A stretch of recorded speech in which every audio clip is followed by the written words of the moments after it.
Ms. Howard? I am Francine Powers. I'm the daughter of the late Bill Gillespie that started Southern Vinyl Siding and Window Manufacturing, and that was just in South Carolina. Southern has been serving the South for over 52 years. It's a business of family, and we continue to stay that way because that's where it's at. With that being said, I appreciate the fact that I could be here to assist the council and our future mayor. I grew up in Liberty. I am a libertarian. When I was a kid in school, Miss Gravely drove my bus, and she knows all the secrets, because they always say kids do tell. As I was growing up, I used to go to Mr. Gilstrap's house with my daddy, and because he would always do his chainsaws, and I appreciated that for the fact that I got to realize where the men of Liberty and what their values were. Growing up, Robert Griffin was actually the chief of police. And I remember the day that my father made me go into the chief's office and make me apologize for speeding in his town and told him I would never do that again. So with that being said, I love Liberty. I travel all throughout the county and the world, but I always come home here. My focus is here, and my focus will be here. This is what I love. I've had many companies and many opportunities to go to many different places, but I go and I listen. Because there's one thing about listening. You can talk all day long, but sometimes when we just shut our mouth and listen, we learn so much. And to be able to do that and bring it back home, again, to provide jobs. Yes, our sewage system is not the greatest. And sometimes, yeah, we have differences. But the main thing is, how can we bring revenue into this town? How can we supply jobs? Because that is what's going to provide the income coming in to this city, period. So how are we going to do that?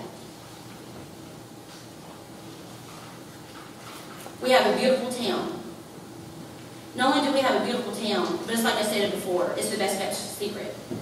I brought many businesses in here, and through the real estate company, I have sold many homes. I love Liberty. However, with that being said, it's because we still have values. We're a town that we can still stand here and say, we can pray before a meeting, and we can still say we believe in God. We believe in our families, our moms, our dads, and what they taught us, but most of all our children and what they carried on. A huge issue right now, which would be a small issue to some, is the fact that we had a quadruple homicide, the first time in 35 years that happened in this city. The first time.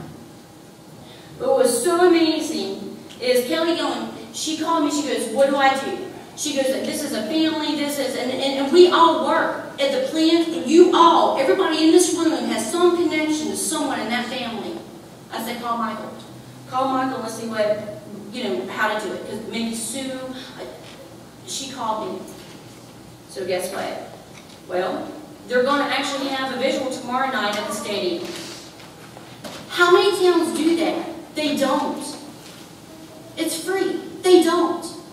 That's one thing that makes Liberty so great, is the fact that we pull together as a town and as a family.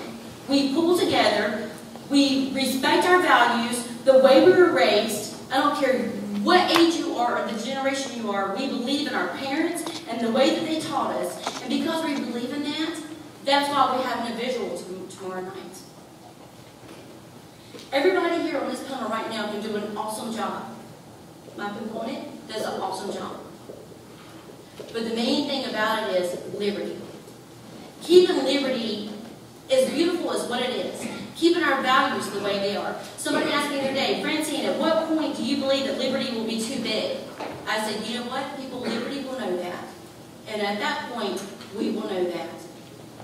So with that being said, I look very forward to being on your city council. And I praise God for the fact that you will vote for me. Thank you. Mr. Harrison? First of all, I'd like to welcome everybody and thank everybody for coming out. It's really neat. It really is. I love, especially seeing the young folks in the high school, Pickens High School, where I also graduated from myself. And to see young folks here in Liberty interested in the city, interested in what's going on, not just interested in who texted me just now. It's great to see. And I really think that we have a wonderful city that we live in. I've lived here myself since 2006. I moved into my house by myself for about a year and a half before my wife, Anna Harrison. Some of you may know her, Anna Rogers, she used to be her name before she married me. And before we moved into, as we were looking for a house before we were married, we looked around Pickens, we looked around other places, and it didn't have the same type of atmosphere. And as soon as we saw our house on Peachtree Street, we fell in love, and we knew that was the place we were going to be. I can promise you that I am for liberty. I am not for myself. Some of you may not even know me. And part of that is my fault. I do agree. But I wish you would call me. I wish you would talk to me. I've served for the past 4 years as your counsel. And I've gotten maybe 2 phone calls. I want you to call me. I want you to talk to me. Communication is key to knowing what you are encountering on a daily basis to help us do our job better. I know that many of you don't know me, but I can promise you that I'm not going to make any empty promises up here. I'm not going to make any promises that I'm going to do this, I'm going to do that, I'm going to change that, I'm going to change this. I can promise you I'm going to do my best. And I'm going to try my best to make Liberty the best, not for me, but for you and for our future. I think it kind of goes back to the young folks that are in this room that have been put on the stand. It's really neat to see because that is our future. And I think that that's what I'm working for. I'm not working for even these folks up here. I'm working for that youth that's going to take over this place that we live in. And they need to have a place that they can be proud of. They need to have a place that is well ordered. So, thank you for your time. I appreciate you coming out tonight. Please, I would appreciate you.